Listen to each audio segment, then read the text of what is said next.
শুনি, মানে একেবারেই ছোটবেলা থেকে যেখান থেকে বলার আছে। একটু বাবা মার কথা দিয়ে শুরু করি, as I am coming from them. আব্বু খুব ছোটবেলায় আমার দাদা মারা যান, আমার বাবা তখন পৃথিবীতে আসেননি, অর্থাৎ আমার দাদির পেটে থাকা অবস্থায় আমার দাদা যান মারা যান। আচ্ছা। তো আব্বুর জন্ম হয় মুক্তিযুদ্ধের প্রায় 6 years আগে। সো অ্যাট দ্যাট পিরিয়ড আমাদের দেশের অবস্থা আনস্টেবল ছিল, অ্যান্ড আব্বুর ফ্যামিলি যথেষ্ট গরিব ছিল বলতে গেলে, যাকে বলা যায়। সো আব্বুর বাড়ি হচ্ছে বরিশাল, অ্যান্ড সেখান থেকে উনি ঢাকায় আসেন। তখন ওনার 13 বছর বয়স যখন উনি ঢাকায় চলে আসেন, বিকজ বাড়িতে কোনো কিছুরই ফ্যাসিলিটিস ছিল না, এখনো নাই, আমরা কখনো যাই না আমাদের বাড়িতে। তো ওই সময় উনি ঢাকায় আসেন এবং একটা লাইফ লিড করার জন্য যতটুকু কাজ করার দরকার তাই সবই করেন। ইভেন দো যদি বলি ঠেলা গাড়ি পর্যন্ত তার সে ঠেলা। এই গল্পটা আপনি পরবর্তীতে শুনেছেন কার কাছে? হ্যাঁ, বাবার কাছ থেকে শুনেছি। My dad is one of my friends, best friends. Beautiful. Okay, so আসে এবং আস্তে আস্তে উনি এখানে থেকে পড়াশোনা করে। ঢাকা ইউনিভার্সিটি থেকে উনি অনার্স মাস্টার্স করেন। আফটার দ্যাট কামিল, যাকে বলে মাদ্রাসা লাইন, সেখান থেকে উনি পড়াশোনা করেন, ডাবল MA যাকে বলে। তো উনি ওটা থেকে উনি বেশ ভালো একটা জব পায়, অ্যান্ড গুড স্যালারি। এই গেল বাবা। আম্মুদের ফ্যামিলিও খুব যে রিচ ছিল তা না, but they were quite good. আম্মু ঢাকায় চলে আসে খুব ছোট বয়সে, ওয়েন অনার্সে এসে ঢাকায় ভর্তি হয়। এখান থেকে উনিও ঢাকা ইউনিভার্সিটি থেকে অনার্স মাস্টার্স করেন, অ্যান্ড দেন LLB করেন, অ্যাডভোকেটশিপ নেন। So both of them, as you can see, both of them are educated, so they are busy. An educated person can't sit at home, never. আমার মনে হয় বাবা মাকে দেখে। তো অফিস, আর আমি হওয়ার পর থেকে আমার খালামুনির কাছে থাকি। You are the first child? Yeah, I'm the first child. Okay. আমার পর আমার একটা ছোট বোন আছে। Age gap 8-9। তো আম্মু আমাকে, আমার খালামুনির বাসা ছিল তখন আমাদের বাসা থেকে বেশ দূরে আর কি, অনেকটুকু দূরে। সেখানে আমাকে রেখে আম্মু অফিসে যেত, বিকজ কোনো অপশনস ছিল না। আফটার দ্যাট খালামুনিরও বিয়ে হয়ে যায়, জব হয়ে যায়, সো আমি একাই হয়ে যাই বাসায়। কোন বয়সের কথা বলছেন বা কোন ক্লাসে পড়েন তখন?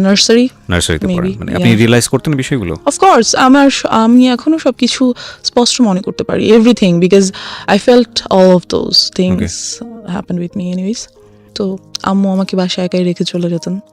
আমরা যে বিল্ডিংটাতে তখন থাকতাম, ভাড়া থাকতাম, ওখানে 7 তলা বিল্ডিং এর অনেক বাচ্চা কাছে ছিল, যা হয় সবার সাথে খেলাধুলা করতাম। আর মেইনলি আমি ছেলের সাথে বেশি খেলাধুলা করতাম ছোট থেকে। আমার কাছে হাড়ি পাতিল খেলা তেমন বেশি পছন্দের ছিল না, বরং ফুটবল ক্রিকেট বেশি পছন্দের ছিল। অনেক কাটাছেড়া করতাম। যেহেতু আম্মু বোনে বারণ করার কেউ নেই, আমি আমার মতো। তো সেই থেকে দেখা যায় আমি একা, সবাই তো জানে সেটা, আমি বাসায় একা। এখানে একটা ট্র্যাজেডি বলি, সেটা হচ্ছে আমার যে বড় খালামণি, তার ছোট মেয়ে, she is also not very happy, but at that moment she had lots of relationships and she used to talk about all this. কোথাও গেলে, কারোর সাথে দেখা করতে গেলে আমাকে নিয়ে যেত। So I used to আমি মাত্র নার্সারিতে পড়তাম, এগুলো নিশ্চয়ই এত কিছু বোঝার মতো মেন্টালিটি হয়নি। She had lots of relationship, মানে একদিন এক ছেলের সঙ্গে দেখা করতে যেত, রাইট? দেখা করতে যেত, এবং আমাকে স্কুল থেকে যখন উনি নিয়ে আসতেন বাসায়, তখন দেখা করতে যেতেন। আর আমি দেখতাম কথা বলছে, দেখা করছে, কেন অপোজিট অ্যাট্রাক্টস, উইচ ওয়াজ এই থটটা আমি আস্তে আস্তে বুঝতে পারতে শুরু করলাম at the age of 7 or 6 or 7। যেটা তো কখনই পসিবল না একটা বাচ্চার ক্ষেত্রে, বিকজ আমি ছিলাম ওখানটাতে। যাই হোক, কিছুদিন পর বড় খালামুনিরা বাসা চেঞ্জ করে অন্য কোথাও বাসা নিয়ে নিল। এবার যেটা হলো, আমাদের বিল্ডিং এর নিচ তলায় একটা ভাড়া থাকতো একটা মেয়ে। আমাদের বাসা যেহেতু খালি থাকতো অলওয়েজ, ওর বয়ফ্রেন্ডকে আমাদের বাসায় নিয়ে আসতো। এটা আপনার ফ্যামিলি মেম্বাররা জানতো? না, জানতো না, কেউ জানতো না। নিয়ে আসতো বলতে কি, মানে আপনি যখন ফ্রি থাকতেন তখন আসতো? আমি ফ্রি বলতে ওর বয়ফ্রেন্ডকে নিয়ে আমাদের বাসায় আসতো কথা বলার জন্য, অর সামথিং। তো আমাদের বাসায় 2টো রুম ছিল, ভাড়া যেহেতু ছিলাম, 2টো রুম ছিল। সামনে ড্রয়িং রুম, মাঝখানে একটা ছোট ডাইনিং, আর ভিতরে একটা বেডরুম। তো ওই বেডরুমটাতে ও বয়ফ্রেন্ডকে নিয়ে থাকতো। আর ওটার যেটা মেইন প্রবলেম, সেটা লাগানো যায় না দরজাটা। তো I use to see whatever they use to do, and mention করেই দেই, they use to have physical relationships over there, অ্যান্ড আমি দেখতাম, ফিল করতাম কেন হচ্ছে এটা, বোঝার চেষ্টা করতাম, বা ইটস সামথিং। কিন্তু আপনি কি ওটা আপনার ফ্যামিলি মেম্বারকে নোট করতেন কখনো, যে তোমরা যখন বাসায় থাকো না তখন? করতে পারিনি, এটারও একটা রিজন আছে। তো ওয়ান ডে আমি ওর আম্মুকে বলি ব্যাপারটা, আপুর আম্মুকে, যে আন্টি একটা ভাইয়াকে নিয়ে প্রায় আপু আমাদের বাসায় আসে। আন্টি আপুকে অবশ্যই বকা দেয়, অ্যান্ড আফটার দ্যাট ডে আপু আমাকে টর্চার করে, খুব মারে। যখন আমি অফিসে চলে যায় আপু এসে আমাকে খুবই মারে। আমি একটা জিনিস বুঝতে পারছি না যে আপনার বাবা মা যখন বাসায় থাকছে না তখন আপনাকে গাইডেন্স দিচ্ছে কে? কেউ না, লাইক আমি একাই। স্কুল থেকে বুয়া নিয়ে বাসায় রেখে চলে যেত, হ্যাঁ, খাবার রেডি করা থাকতো, আমি খেতাম, ঘুমিয়ে থাকতাম, হোমওয়ার্ক করতাম, সন্ধ্যায় তো আম্মু চলেই আসতো। আপনাকে স্কুল থেকে পিক অ্যান্ড ড্রপ করতো কে? বুয়া, একটা বুয়া ছিল বাসায়, যে বাসার কাজকর্ম করতো। আর আপনার বাসায় আপনি যখন একা থাকতেন তখন আপনার বাসার আশেপাশের লোকজনের ইজি এন্ট্রান্স ছিল? ইয়া, কোয়াইট আমার কাছে মানে অ্যাবসার্ড মনে হচ্ছে। মনে হচ্ছে না? তাই তো। কারণ একটা যাই হোক। বাসায় একটা মেয়েকে রেখে এসেছি আমি, আশেপাশের লোকজন ঢুকছে বাসায়। Yeah, এবং- that's one of the faults which my mom and dad did. তারা, এটা একটা ভুল যেটা তারা আপনি কখনো করেছে। এগুলো নোটিস করতেন না বাবা মাকে যে আজকে অমুক এসেছিল বাসায় বা এমুক আসছে? করতাম, কিন্তু আপুর ব্যাপারটা করিনি তখনও। বলতাম, সবই বলতাম। আর আসলে আব্বু আম্মু এত বিজি ছিল, এতটা বেশি বিজি ছিল, বিকজ ইউনো যেখানে আম্মুর গাইডেন্সটা কম থাকে সেখানে আম্মুর সাথে বন্ধুত্ব হয় না। আর যখন বাচ্চাদের বাবা মার সাথে বন্ধুত্ব না হয় তখন তারা শেয়ার করতে পারে না কোনো কিছু। মাই হাম্বল রিকোয়েস্ট ইজ, আজকের এই স্টোরিটা সবাই আমাদের সোশ্যাল কন্টেস্ট এবং পারিবারিক অবস্থা থেকে চিন্তা করবেন যে আমাদের একটা শিশুর বড় হওয়ার জন্যে আমরা যতটা না খেলার মাঠ নিয়ে চিন্তা করি, ঘরের ভেতরের পরিবেশ নিয়ে কি আমরা অতটা চিন্তা করি? এটা খুব খুব খুব important. It's a very serious issue, এবং আমার মনে হয় আজকে ওই জায়গাগুলোকে আমাদের সবার নক করা উচিত। বিকজ ওর লাইফে যেটা ঘটেছে সেটা আরেকজনের লাইফে ঘটুক, আমরা এটা চাই না।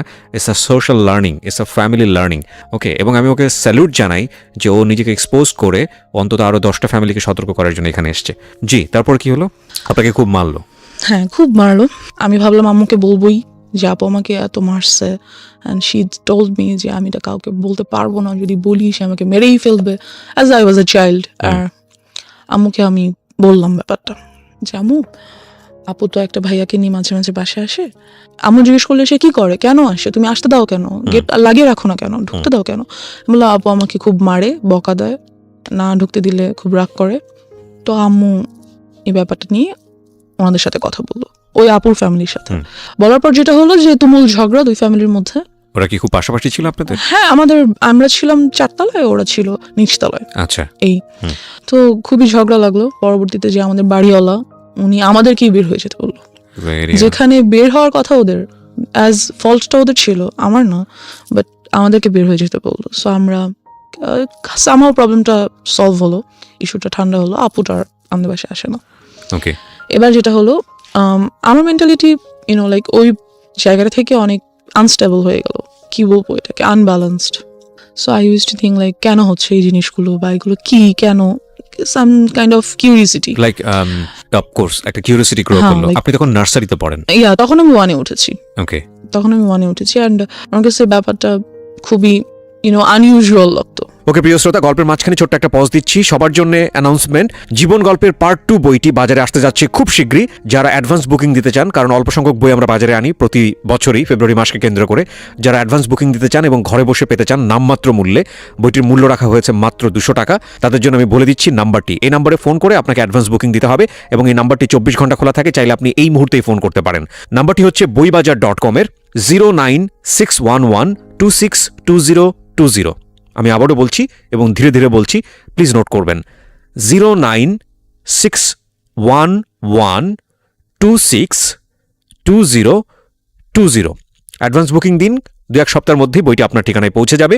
বইটির মূল্য রাখা হয়েছে নামমাত্র মূল্য 200 টাকা। Okay, as I have seen them doing something like that, so আমার কাছে অনেক আনইউজুয়াল লাগতো যে কেন এটা কেন হচ্ছে। আমার একটা ফ্রেন্ড বলা যায় না ঠিক, আমার থেকে সিনিয়র ছিল তখন, ও মেবি ক্লাস 3 or 4-এ পড়ে। I use to talk a lot with her, তো সেই ব্যাপারে আমাকে অনেক কিছু বলে। একটা বাচ্চা কি বা বলতে পারে, 3-4-এর একটা বাচ্চা, যতটুকুই ওর কাছে মনে হয়েছে বা ও যা বুঝে সেখান থেকে বলছে আমাকে। Anyway, so yeah, and after that আমাদের 6 তলায় একটা ছেলে থাকতো। He proposed me when I was in class 1. Seems funny. Anyways, so আমাকে প্রপোজ করলো যে I want to be your boyfriend. So I was like, yeah, I got a chance. হ্যাঁ, সবার কাছে, আমার কেন নাই? আপুর আছে, ওই আপুর আছে, সেই আপুর আছে, হ্যাঁ আমার এরকম করা উচিত। তো I said okay. So he like কিছু না বুঝিয়ে ওকে করে দিলেন। হ্যাঁ, সবার আছে, সুতরাং আমার ইট ইজ আ ফ্যাশন। হ্যাঁ, আমি যাবো, ওকে ফাইন, গুড, কি হবে, I don't know, like boyfriend, good, ওর সাথে ঘুরবো ফিরবো কথা বলবো এই তো। সো একই স্কুলে ছিলাম আমরা, নিয়ে আসতো। আমি ক্লাস 1-এ ছিলাম, সিরিয়াসলি আমি এখন বলতে গেলেও embarrassed ফিল হয়, like how did I do that. No, there is a reason. Of course, There is a definitely reason. But আমারও হয়তো বা বোঝা উচিত ছিল নিজেকে, হয়তো like take No, care we করা can't উচিত blame you ছিল, because আপনি একটা চাইল্ড সে সময়। রাইট। বোঝা উচিত ছিল আপনার প্যারেন্টের। যাই হোক, আমরা সেই ডিসকাশনে পরে ইয়া, যাব। বাট তারা আসলে কিভাবেই বা বুঝবে, আমিও তো তাদেরকে ঠিক Blame ওভাবে করতে বলতে পারি না। পারি নাই। It's a situation actually. Like, Okay. yeah. So, yeah, then he was my first boyfriend. Okay. Then somehow ওরা বাসা চেঞ্জ করে ফেলে। বয়ফ্রেন্ড এই আর কি, ও তো একটা বাচ্চা, ওই বা বয়ফ্রেন্ড গার্লফ্রেন্ডের কি বুঝে। যাই হোক, তো somehow ওরা বাসা চেঞ্জ করে ফেলার পরে I used to like a boy. I used to like him very much because he looked very cute. So বাচ্চা ছিলাম দুজনেই, ও আমার ক্লাসমেট ছিল, তখন আমি 2-তে উঠেছি। এনিওয়েজ, তো এই তারপর আমরা ওখান থেকে বাসা চেঞ্জ করে ফেলি। বাসা চেঞ্জ করে আমার যে বর্তমান বাসা, মানে আমাদের নিজেদের বাড়ি করে ফেলি আর কি, সেখানে চলে আসি। আসবার পর আমরা এখান থেকেই শুরু হয় আমার লাইফের মোস্ট ট্র্যাজিক পার্ট, বিকজ আমাদের যে এলাকাটা মেনশন করছি না, বাট কি বলবো, এলাকা বলা যায় না আসলে। Can any people like live there, I feel, because ওই সময়টাতে ওটা মানুষের বসবাস উপযুক্ত তো ছিল না, I guess. Fine, I want to listen to your Anyways, story. What happened there? হ্যাঁ। আমরা একটা মৃত্যুর জন্য যেটা একটা অনুষ্ঠান হয়, কাইন্ড অফ কুলখানি বা খাওয়ায়, কোনো কিছু? না কুলখানি? আই ডোন্ট নো, অনেকজনকে ডেকে খাওয়া দাওয়া করায়, আচ্ছা, সামথিং okay. Like that. অনেক ছোট ছিলাম, মনে নেই, 2-তে আমি তখন উঠেছি মাত্র। যাই, তো সেখানে আমরা যাই। যাওয়ার পর যেটা হয়, আমরা একটা আমার কাইন্ড অফ নানা, মানে আমার আম্মুর খালু যান হয়, ওনাদের গাড়িতে করে সেখানে যাই। তো ওই গাড়ির ড্রাইভার, সো আই ওয়াজ, আমি একটু ছোট বাচ্চাই ছিলাম এই যে, তো সে আমাকে খুব কোলে টোলে করে নিয়ে আদর করে এখানে ওখানে ঘুরাতে নিয়ে যায়। And then I noticed something, যেহেতু আমি অনেক কিছু বুঝি এই ব্যাপারগুলোতে, লাইক ফিজিক্যালি কিভাবে you have to save yourself, আমি অনেকটাই বুঝি এই ব্যাপারগুলো। তো he tries to touch my private parts, and আমি বুঝতে পারি ব্যাপারগুলো, ফিল করি। সো আমি ওনার কাছে আর যেতে চাই না। কি ছিল উনি? Driver, as I said. আপনাদের ড্রাইভার? নো, যাদের গাড়িতে করে আমরা গেছি, আমার নানা ভাইয়ের driver. Okay. So he tries to like kind of, এটা first embarrassment of your life, এবং এই ঘটনা ঘটার পরে আপনি কি করলেন? তা আমি যেতে চাই না ওনার কাছে, যে না আমি, মানে ওখানেই আমরা আছি তখনও, কিন্তু আমি আম্মুর কাছে চলে যাই যে আমি যাবো না ওনার কাছে। কিন্তু আমি কেন যেন আম্মুকে বলতে পারি না, লাইক আমার সাথে এটা হচ্ছে, আমার এটা ফ্রি ভাবে আম্মুকে বলা উচিত, কেন যেন আমার আম্মু আব্বুর প্রতিও ওই ভরসাটা আসে না যে না আমি বলতে পারি। I don't know Y, but আমি বলতে পারি না। সো আম্মুকে আমি বলি যে আমার ওনাকে ভালো লাগছে না, আমি ওনার কাছে যাবো না। দেন আমরা ওখান থেকে চলে আসি, অ্যান্ড খুবই ট্রিক করে উনি আম্মু আব্বুর নাম্বারটা নিয়ে নেয়, ফোন নাম্বারটা নিয়ে নেয়, যে হ্যাঁ আমরা কোথাও যেতে হলে আমাকে ফোন দিবেন, আসবো, হ্যান ত্যান ফ্যান। যদিও উনি কিন্তু আমার নানা ভাইয়ের পার্সোনাল ড্রাইভার। ওকে। সো বলে যে হ্যাঁ প্লিজ যাবো হ্যান ত্যান ফ্যান। তারপর আমার নাম্বারটা দিয়ে দেয়, এবং আরো 2বার আমরা 2টো জায়গায় যাই, এবং ওনাকে সাথে করে নিয়ে যাওয়া হয়। আচ্ছা। সো এই হচ্ছে আমার first harassment or something like that. Secondly যেটা হয়, এবং এটা আপনি কাউকে বলেননি? না, এটা আমি কাউকে বলিনি, ইভেন এখনো পর্যন্ত আব্বু আম্মুকে আমি এইভাবে বলিনি। ফার্স্ট টাইম আপনি আজকে বললেন এখানে? আমি যাই বলছি কাইন্ড অফ ফার্স্ট টাইমই, কাউকে বলিনি। This is very unlucky for us, cause আমাদের সোসাইটিতে, আমাদের পরিবারে চাইল্ড সেক্সুয়াল অ্যাবিউজ, এটার যে রেট, এটা খুবই অ্যালার্মিং। আপনারা পত্রপত্রিকায় পড়েন এইসব ঘটনা, খুব এক্সট্রিম লেভেলে যখন চলে গিয়ে একটা বড় ধরনের ক্ষতি হয়ে যায়, তখন সেটা পত্রপত্রিকায় বা সংবাদ টেলিভিশন জায়গাগুলোতে চলে আসে। কারণ বিহাইন্ড দ্য সিন এগুলো যে কতদিন ধরে এই একটা মেয়ে বা একটা শিশু বা একটা নারী কিভাবে নির্যাতনের শিকার হয়, কিভাবে তাদের মেন্টালি তাদেরকে মানে ভয়ঙ্কর রকমভাবে ড্যামেজ করে ফেলা হয়, আমি জানি না। আমার মনে হয় এই জিনিসগুলোকে আরও বেশি করে এক্সপোজ করা উচিত, বলা উচিত। কজ আমি ভিকটিম, আমি কেন এটা বলতে পারবো না? কোথায় সমস্যা? ট্যাবুটা কোথায়? মানে আমাকে কেউ একজন সেক্সুয়ালি হ্যারাসমেন্ট করেছে, আমাকে কেউ একজন ফিজিক্যালি অ্যাবিউজড করেছে, অথচ সেটা নিয়ে আমি সোসাইটিতে মুখ খুলতে পারবো না, সেটা নিয়ে আমি বলতে পারবো না। কি আশ্চর্য মেন্টালিটি! মানে সেটা নিয়ে বললে আমার দিকেই আঙুল তোলা হবে, সেটা নিয়ে বললে আমাকে মনে করা হবে মেয়েটা খারাপ, বা ছেলেটা খারাপ, বা ওনার ফ্যামিলি খারাপ। কি ভয়ঙ্কর রকম মানে বাজে মেন্টালিটি আমাদের সমাজের। কিন্তু এই যে আমাদের এই মেন্টালিটিটা, এটাই কিন্তু যুগের পর যুগ এই প্রবলেমগুলো কীভাবে জিয়ে রেখেছে। আজকে যদি পরিবারের কাছে এই মেয়েটা এতটা বেশি সাবলীল হতো, আজকে যদি ওর বলার ক্ষমতা তৈরি হতো, ওকে যদি এনভায়রনমেন্টটা দেওয়া হতো, তাহলে ওর শৈশবটা হয়তো এরকম হতে পারতো না। কজ ও বলেছে একটু আগে যে দিস ইজ দ্য নাম্বার 1। আরও কি যে অপেক্ষা করছে আপনাদের জন্য, আপনারা একটু শুনুন, তাহলে বুঝতে পারবেন। জি বলুন। তারপর যেটা হয়, তো ওই ড্রাইভারের সাথে আমাদের আর দেখা হয় না। Anyways he is vanished somehow. So after that আমার চাচাতো ভাই আমাদের বাসায় থাকতে আসে for some reason, somehow maybe আমাকে লাইক করতো আর সামথিং। তখন আমি ক্লাস 3-তে উঠেছি। তো ও কত বড় হবে, মেবি 9-10-এ পড়ে এরকম হবে। আপনি তখন ক্লাস 1-এ 3-তে পড়ি। 3-তে। বাসায় একদিন হঠাৎ স্কুল থেকে এসে দেখি ও বাসায়। ওই টাইমে যেটা হয় আমাদের বাসায় একটা পার্মানেন্ট কাজের মেয়ে রাখা হয়। তো মেয়েটা নিজেই যথেষ্ট ন্যাস্টি পার্সন। এনিওয়ে, সো চাচাতো ভাই থাকতে আসে আমাদের বাসায়। তো একদিন আমাদের সবার রুম আলাদা, জর্জার রুম। আমাদের বাসায় 5টা বেডরুম, জর্জার বেডরুম 4টার। বাট আমি তখন কার সাথে, কাজের মেয়েটা আমার সাথে ঘুমায়, মানে আমার রুমে ঘুমায়। তো আমি একদিন ঘুমিয়ে আছি, ঘুম থেকে ঘুমের মধ্যে আর কি হঠাৎ ফিল করি that someone is like embarrassed, had embraced me, something like that. তো আমি ঘুম ভেঙে যায়, পিছনে ফিরে দেখি যে আমার ভাইয়া। তো আই ওয়াজ লাইক, চিল্লাবো না, কান্না করবো না, কি করবো কিছু বুঝতেই পারি না। দেন আই ওয়াজ লাইক, ভাইয়া এখানে কি করো, হ্যান ত্যান। আমি উঠে বসে যাই। বসে যাওয়ার পরে তো বুঝতে পারে যে কাজের মেয়েটা নিচে ঘুমাচ্ছে। তো বুঝতে পারে যে আমি যদি এখন কিছু বলি তাহলে কাজের মেয়েটা উঠে যাবে, আম্মু আব্বু চলে আসবে। অ্যান্ড যাই হোক, তো ওদিনও চলে যায়, ওদিন চলে যায়। পরের দিন শুক্রবার দিন সবাই বাসায় ছিল। What was his response? আপনি তোকে জিজ্ঞেস করলেন যে তুমি এখানে কি হ্যাঁ, করো? তুমি এখানে কি করো?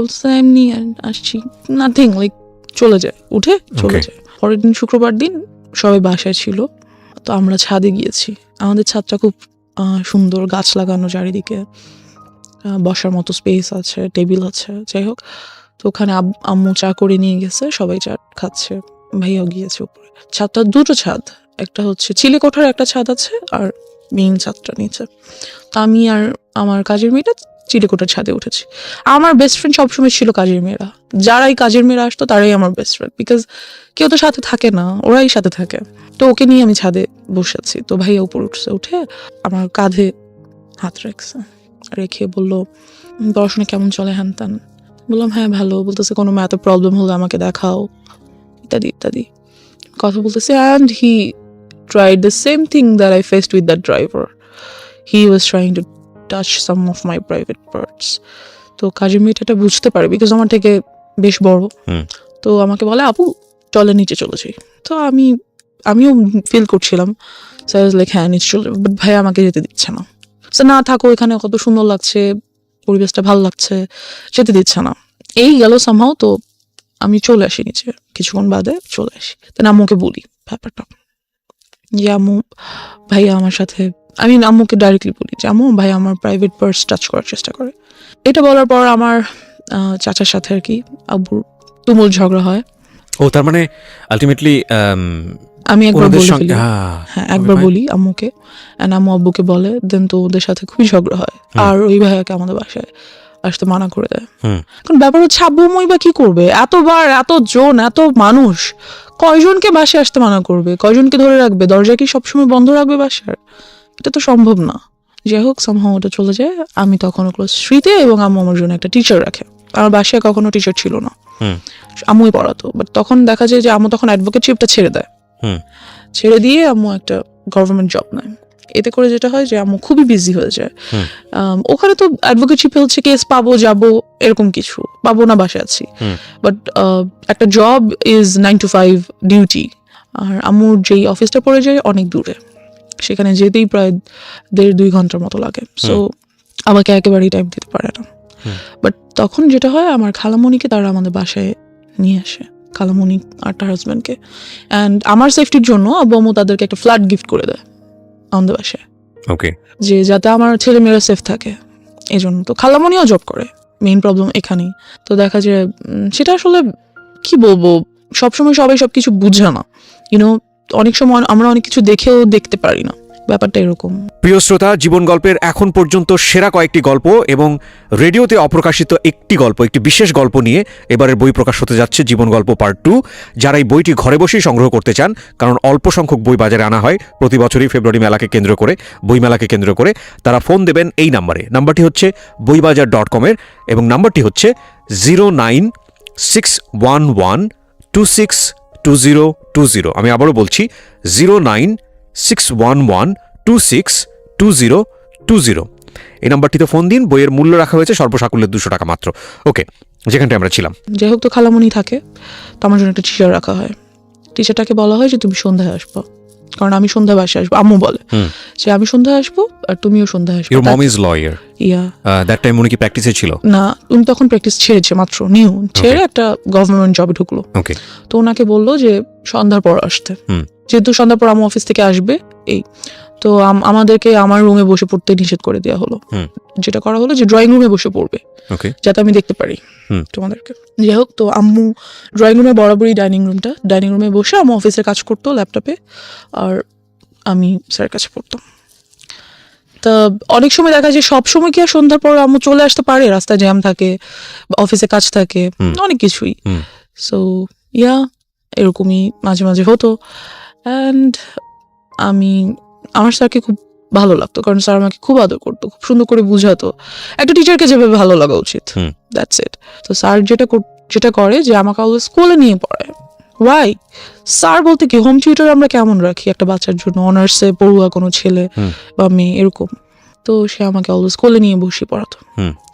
ছোট থেকে আমি খুব হেলদি ছিলাম, so he use to do the same things.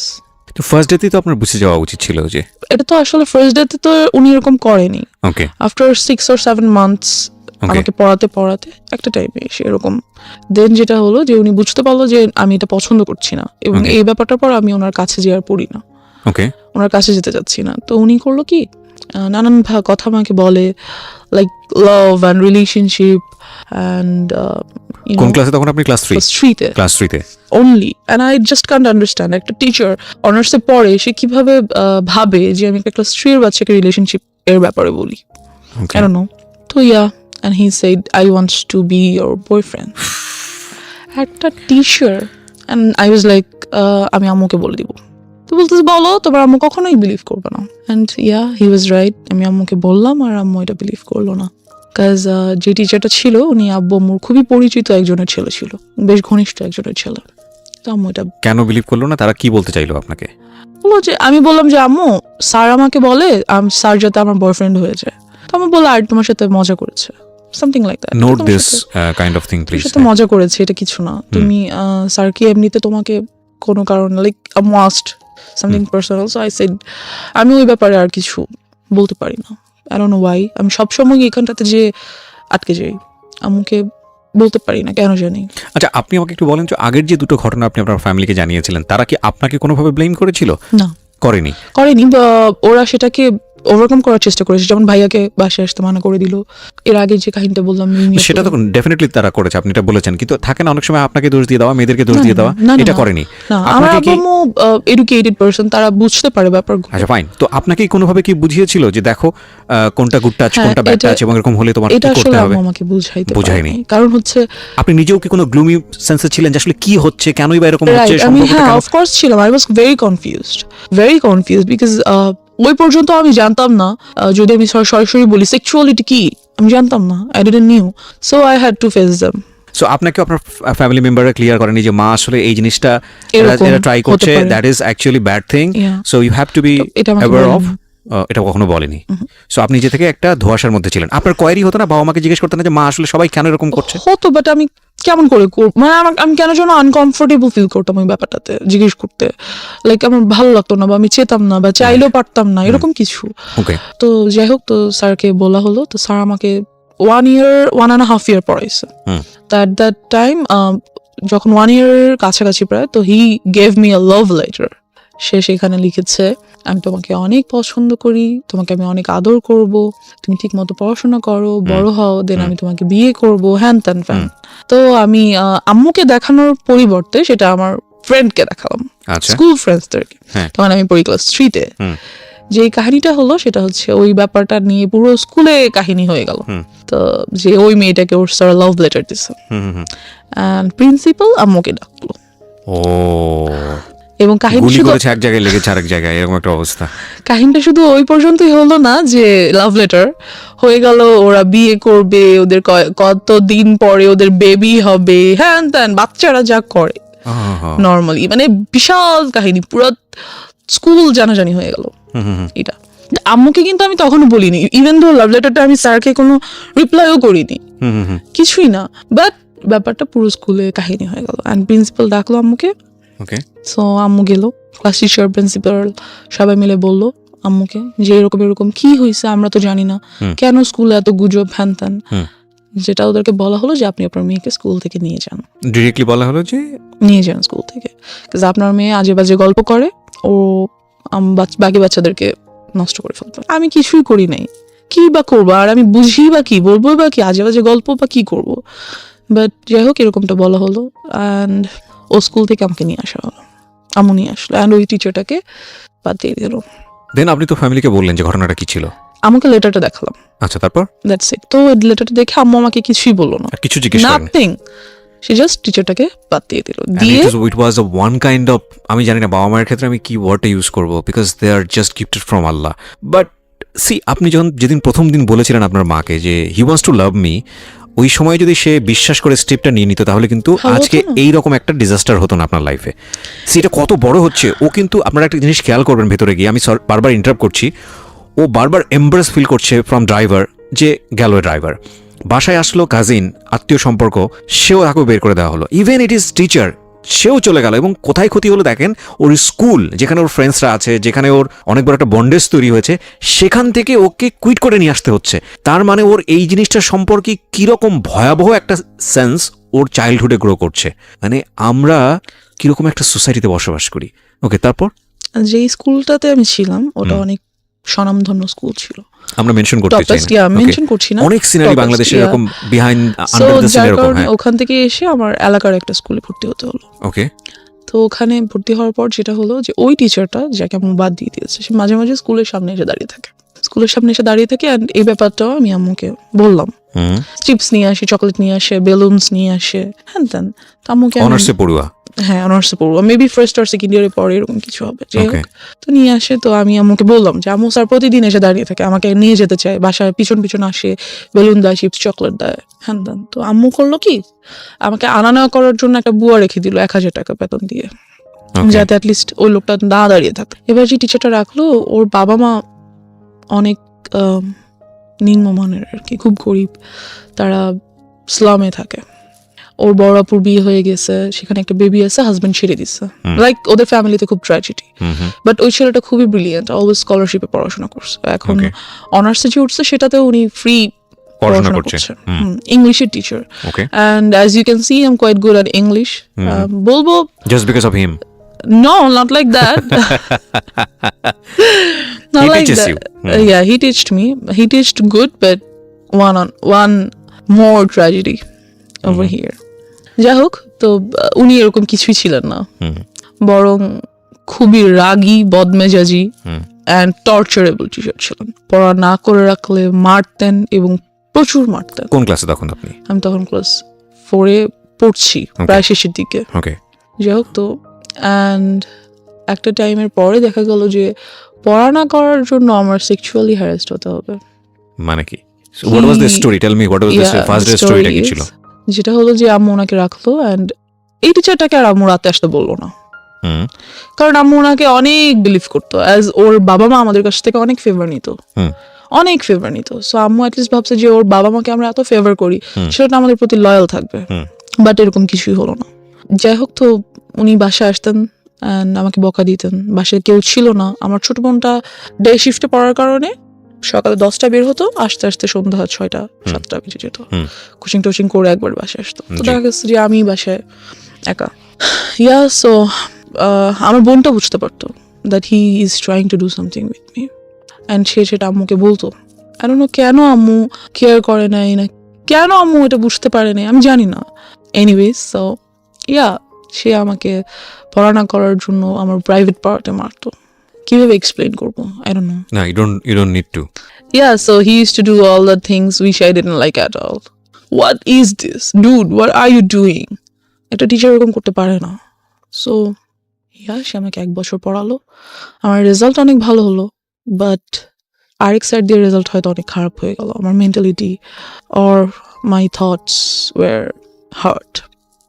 দেন ব্যাপারটা আমি আম্মুকে বললাম না, কিন্তু খালামণিকে বললাম। মানে আর কত বলা যায়? দেন আমি খালামণিকে সব বললাম, এবং খালামণির কাছে খুব কান্নাকাটি করলাম। তো খালামণি বুঝতে পারলো ব্যাপারটা। অ্যান্ড মেনশন করে দিই, খালামণি একজন psychologist. Oh very good, psychiatrist, psychologist or psychiatrist? Yeah, whatever, I don't know. সে কি ট্রিটমেন্ট করে? না, ছেড়ে দিয়েছি, এটাও নিয়ে ছেড়ে দিয়েছি। সাইকিয়াট্রিস্ট, হ্যাঁ। Yeah, whatever. So আমি খালামণিকে বলার পরে খালামণি ব্যাপারগুলো আম্মুকে খুব ভালোভাবে শেয়ার করলো। আম্মু যেটা হলো যে বুঝার পরিবর্তে আম্মু খুব রাগ হয়ে গেল যে আমি কি করব, কয়টা টিচার চেঞ্জ করব, একটা আনসি এটার বলে এটা, আরেকটা আনসি এটা বলে এটা, সবগুলোকে বাদ দিচ্ছি, এটা কেউ আসলেই এরকম হচ্ছে না কেউ পড়াশোনা করতে যাচ্ছে না, কি করব, কয়টা টিচার বাদ দিব, টিচার পাবো কোথায়? অ্যান্ড আমাদের যে এরিয়াটা ছিল সেখানে ভালো টিচার পাওয়াও খুব মুশকিলের ব্যাপার ছিল। So she was like fed up, আমি করবোটা কি, বাবাকে বলতে পারছে না, কেন বলতে, সে জানে কেন বলতে চাচ্ছে না বাবাকে ব্যাপারগুলো। অ্যান্ড এই টিচারটাকেও আম্মু বাদ দিয়ে দিল এক পর্যায়ে। যে বাদ দেওয়াতে যেটা হলো, বাদ দিবে আর কি 1 month পর বাদ দিবে, এরকম মানে মাসের শেষে তো বাদ দিতে হবে, এরকম কিছু। The biggest tragedy of my life. একদিন স্যার 1টা-1:30টার দিকে বাসায় আসলো। স্যার খুব ভালোভাবে জানে এই টাইমে আমাদের বাসায় কেউ থাকে না, এবং স্যারের বিকেল 5টার আগে আমাদের বাসায় ঢোকা নিষেধ। আম্মু বলে দিয়েছে তাকে যে তুমি আসবে না, বিকেলের আগে বাসায় আসবে না। বিকেলে আমার খালামণি বাসায় চলে আসে আর কি। তো সে যেটা করলো যে 1:30টার দিকে বাসায় আসলো। ওই সময় যেটা কাজের মেয়েটা আমার খালামণির বাচ্চাদেরকে নিয়ে তাদের ফ্ল্যাটে ঘুম পাড়াচ্ছে, আর আমার ফ্ল্যাটে আমি একা। তো কলিং বেল বাজলো, আমি গেট খুললাম। খোলার পর দেখলাম স্যার। আমি বললাম স্যার এখন তো আমি পড়বো না, আমি তো মাত্র স্কুল থেকে এসেছি। তো সে বললো যে আমার আজকে অনেক কাজ আছে বিকালে, এখনই পড়া শেষ করতে হবে, তুমি বই নিয়ে আসো। তো অ্যাজ ইউজুয়াল আমি বই আনতে গেলাম আমার রুমে, যেহেতু আমার রুমে পড়া নিষেধ। কাজ আম্মু ড্রয়িং রুমে, সরি আমার রুমে পড়া নিষেধ ছিল, ড্রয়িং রুমে পড়তে হতো। যাই হোক, তো আমি বই আনতে আমার রুমে যাই, and he enters the flat, আর উনি দরজাটা অফ করে দেয়, মেইন গেটটা অফ করে দেয়। ফার্স্টে সরি মেইন গেট অফ করে না, মেইন গেটে চাপিয়ে দেয় আর কি, লাগিয়ে দেয়, চিটকরি লাগায় না। অ্যান্ড আফটার দ্যাট আমি আমার রুম থেকে বই আনতে যাই, আর উনিও আমার পিছনে পিছনে আমার রুমে চলে যায়। যেটা উনি করে সেটা হচ্ছে আমার রুমের দরজাটা আটকে দেয়। আটকে উনি আমাকে ফার্স্টে 2টা চড় দেয়, দিয়ে একটা লাথি মেরে খাটের মধ্যে ফেলে দেয়। যেটা করে, আমি স্কার্ট পরা ছিলাম, অ্যান্ড ওটা উনি ছিঁড়ে ফেলে। আফটার দ্যাট উনি আমাকে আমার পায়ের উপরে পা দিয়ে হাঁটু দিয়ে বসে, আমার গলার উপরে কোলবালিশ দিয়ে দেয়, আর মুখটা খুব জোরে চেপে ধরে। So I was like stuck. হয়তো আল্লাহই কোনোভাবে হেল্প করছে আমাকে, যে ঠিক ওই টাইমটাতেই আমাদের মাঝখানের ফ্ল্যাটের এক ভাড়াটিয়া উপরে আসে, তার চিনি লাগবে। সো এসে উনি দেখে যে দরজায় টিচারের ছেলেদের জুতা, যেহেতু আমাদের বাসায় ছেলেদের জুতা আসে না, থাকে না কখনো। সো নক করা মাত্র দরজাটা খুলে যায়, ধাক্কা দেওয়া মাত্র ঢুকেই ফিল করে যে ভিতরে আমার রুমে কেউ আছে, and something is going on.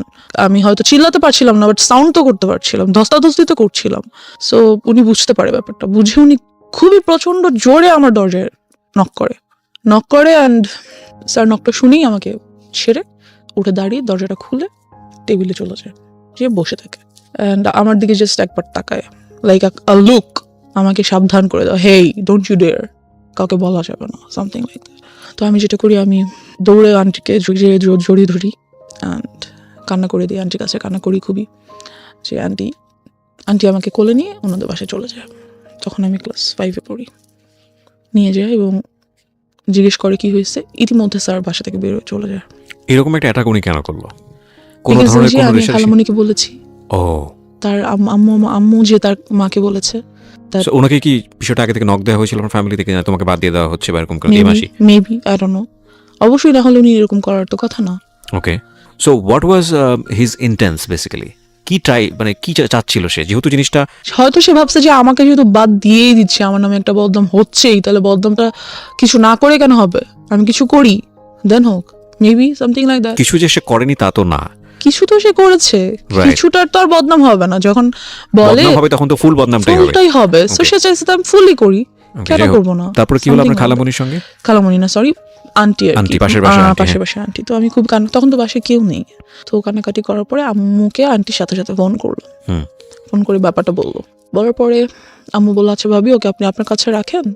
আমি এতটাই ভয় পেয়ে গেছিলাম যে এর পরের 1 month আমি ঘুমাতে পারিনি রাতে। আপনার মা এসে কি করলো?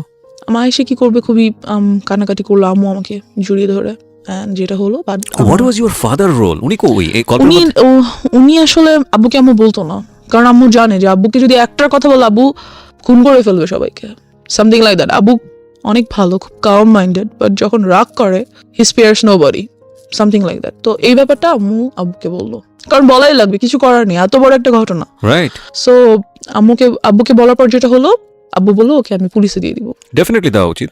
আমি ওকে রাখবোই না, ওরা একটা কিছু করতেই হবে। যেটা করলো, লোকজন নিয়ে ওই মুহূর্তেই, যখন আব্বুকে বলা হলো অফিস থেকে আসার পর, ওই মুহূর্তেই ওদের বস্তিতে চলে যাওয়া হলো, যে ওদেরকে রাখবো না, ওই পুরো বস্তি আমি জ্বালা দিব। আব্বু ওয়াজ লাইক ফায়ার। সো গেল, লোকজন নিয়ে গেল। এখানে যেটা হলো, বাবা তুমি যে লোকজনকে বলবা, তোমার মেন্টালিটি আর মানুষের মেন্টালিটি তো এক না।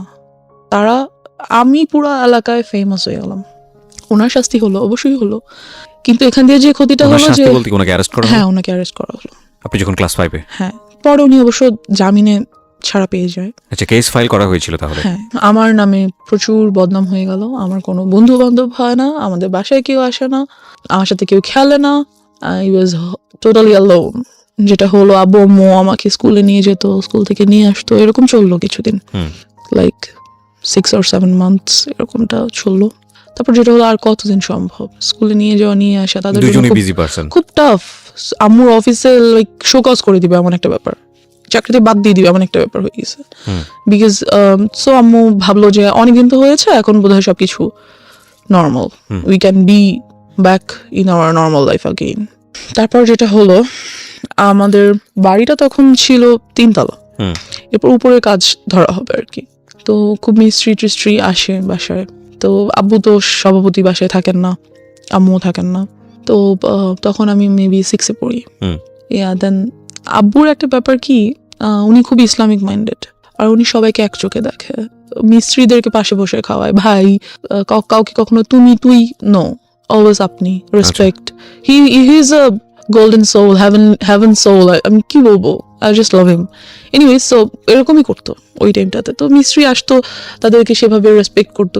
সবাই এক হয় না, আপনার রেসপেক্টটা সবাই কিন্তু সমানভাবে নিতে পারে না, এটা সম্ভব না। তো আমাদের স্যানিটারি মিস্ত্রি, যে সেন্টারি সাইটটা দেখতেন, ওখানকার হেড, ওই মিস্ত্রি গ্রুপটার হেড। তো উনি খুবই আসতেন বাসায়, খুবই আসতেন, আর আমাকে খুবই আদর করতেন। তো আমার ছোট বোনটা বাসায় না থাকার কারণে এগুলো থেকে ও খুব দূরে ছিল আর কি। যাই হোক, তো ও বাসায় ছিল না বলতে, ও তো যে বললাম ডে শিফটে থাকার কারণে 10টার দিকে সকালে বের হতো। ও আচ্ছা আচ্ছা, বাসায় ছিল না মনে হচ্ছে, যে তখন অন্য বাইরে স্কুলে ছিল। সো ওই ব্যাপারগুলো খুব একটা ফেস করতো না। তো ওই আঙ্কেলটা আসতো বাসায়, আমাকে আদর করতো, চকলেট নিয়ে আসতো, হ্যান ত্যান। একদিন যেটা হলো, রাতে উনি আসছে সাইড ভিজিটের জন্য, যে কিছু একটা প্ল্যান আছে ওনার, এটা বাবাকে বলবে। তো আমরা উপরে গিয়েছি, আম্মু আব্বু আমি, আমার ছোট বোন যায়নি, আমরা 3 জন গিয়েছি। তো উনি বলতেছে ব্যাপারগুলো। তো আব্বু সামহাও কিছু কারণে নিচে গিয়েছে, তো উনি আমাকে কোলে নিয়েছে। আমি কিন্তু তখন 6 এ পড়ি প্রায়, কোলে নেওয়ার মতো না, অনেক হেলদি, বেশ বড় হয়েছি, কোলে নেওয়া যায় না। তো উনি আমাকে কোলে নিল, আমি উঠবো না, উনি আমাকে জোর করে কোলে নিয়েছে, না আসো আম্মু, হ্যান ত্যান। উনি যেটা করলো, খুবই বাজেভাবে একটা কাজ করলো আমার সাথে, দ্যাট বলতে চাচ্ছি না। He did something very nasty, very nasty. And আমি ওই মুহূর্তে কান্না করে দিলাম, ওরা কোল থেকে লাফ দিয়ে কাইন্ড অফ আমার হাঁটুর উপর পড়ে গেলাম। অ্যান্ড আম্মু গেল, কি হয়েছে। আঙ্কেল বললো যে না কিছু হয় নাই, আমার হাতে তো ঘড়ি ছিল, ঘড়ি তো বোধহয় ওর গায়ে লাগছে। আমি খুব কান্না করতেছি। আম্মু বললো কি হয়েছে, আম্মু চলো নিচে নিয়ে আসলো আমাকে। যেটা হলো, ওদিন রাতে আমি আম্মুকে কিছু বললাম না, ঘুমিয়ে গেলাম। পরের দিন থেকে উনি এলাকায় নেই, ওনাকে আর পাওয়া যাচ্ছে না, বিকজ উনি বুঝতে পারছে যে আমি আম্মুকে বলবো, উনি আর এলাকায় নেই। তা আমি ব্যাপারটা আম্মুকে কিছুটা বললাম, কিছুটা। সো ওনাকে তো আর পাওয়াই গেল না, কি আর করার। এই সব কিছু দিয়ে চলে গেল, এই হয়ে গেল হ্যারাসমেন্টের সাইড শেষ। এবার আমার নিজের ফল্টের সাইডগুলো চলে আসছে। তো আমি 7 এ পড়ি, আর এলাকার স্কুলে পড়ি, অ্যান্ড আমি খুব happy at that time. So and আমার বিরুদ্ধে যে রিউমার্সগুলো ছড়াইছিল, ওগুলোও কাইন্ড অফ ভ্যানিশড। সবাই জানতো যে আমি খুব বাজে, খুব ফাজিল। আর যেহেতু আব্বু আম্মু নাই, বারণ করার কেউ নাই, ছেলেদের সাথে যে ক্রিকেট খেলতেছি, ওদের সাথে যে ফুটবল খেলতেছি, ছাদে বৃষ্টি হলে ভিজতেছি, নাচতেছি, তো এটা ছিল কাইন্ড অফ লাইক, এই ধরনের মেয়েরা খুব বাজে হয়, এদের কাছে মেয়েদের সাথে এরা মিশতে পারে না, ভালো মেয়েদের সাথে এরা মেশে না। সো আমার মেয়ে বন্ধু কোনোদিনও হয়নি, কাজ যার সাথে না, ওর সাথে চলা যাবে না, ও খারাপ। এমন একটা ইমেজ তৈরি হয়ে গেল আমার। সো আমার সব ছেলে বন্ধু, ওদের সাথে ওরা যা খেলে আমার তাই খেলতে হয়, সারাদিন তো বাসে বসে থাকা সম্ভব না। তো এই খেলাধুলা যাই হোক, এক পর্যায়ে যেটা হলো, আমাদের এক সিনিয়র ভাইয়া, উনি আমাদের সাথে ক্রিকেট খেলতো। তো উনি যেটা করলো, উনি বললো যে তোমাকে আমার খুব পছন্দ হয়েছে, I want to be in a relationship with you. Then I was like, কিছু বললাম না, ভাবলাম কি করবো হ্যান ত্যান। তো আমার বেস্ট ফ্রেন্ড ওকে বললাম, তো খুব হাসাহাসি করলো যে সিনিয়র ভাইয়ের সাথে রিলেশন করবি, তা তো তুই আমাদের আপু হয়ে যাবি। না, এরকম কিছু না। তো আমি খুব, ওর কথাটাতে আমি খুব মজা পেলাম, ওয়াও, আমি তোদের আপু হয়ে যাবো, great, then I must do that. So আমি ওনার প্রপোজালটা অ্যাকসেপ্ট করে ফেললাম। যেটা হলো যে একদিন উনি ছাদে আসলো আমাদের দরজার মেইন গেট নর্মালি বন্ধ থাকে, বাট সামহাউ ওই দিন আই ডোন্ট নো কীভাবে আসছে, ছাদে আসলো, এসে আমাকে আমাদের বাসার নাম্বার, আমার তখন ফোন নেই, বাসার নাম্বারে কল করলো, যেটা বাসা অলওয়েজ আম্মু রেখে যায় ফর সেফটি। কল দিলো, দিয়ে বললো যে আমি ছাদে এসেছি, তুমি ছাদে আসো। তো আমি ছাদে গেলাম, যাওয়ার পর he tried to kiss me, and এই ব্যাপারটা আমার কাছে অনেক নাস্টি ছিল, because I don't like it. Because আমি ছোটো থেকে ফিজিক্যালি অ্যাটাচড হওয়ার ব্যাপারগুলো আমার কাছে এতটাই ভয়ানক যে আমি এগুলো নিতে পারি না। অ্যাকচুয়ালি ও যখন শুরু করে তখন ও বলছিল যে এবার শুরু হচ্ছে আমার ফল্ট। আমি মনে মনে ভাবছিলাম যে নো, এতক্ষণ ধরে যেই কজটা ছিল সেটার ইফেক্টটা শুরু হচ্ছে। So that is the thing, যে ওর পার্সোনাল লাইফে কত বড় ক্ষতি হয়ে গেছে যে ও ওই পার্টটাকে মনে করছে জীবনের সবচেয়ে বিভীষিকাময় পার্ট। এবং আমরা আজকে এই বিষয়টাকে খুব ওপেনলি এখানে ডিসক্লোজ করছি দুটো কারণে।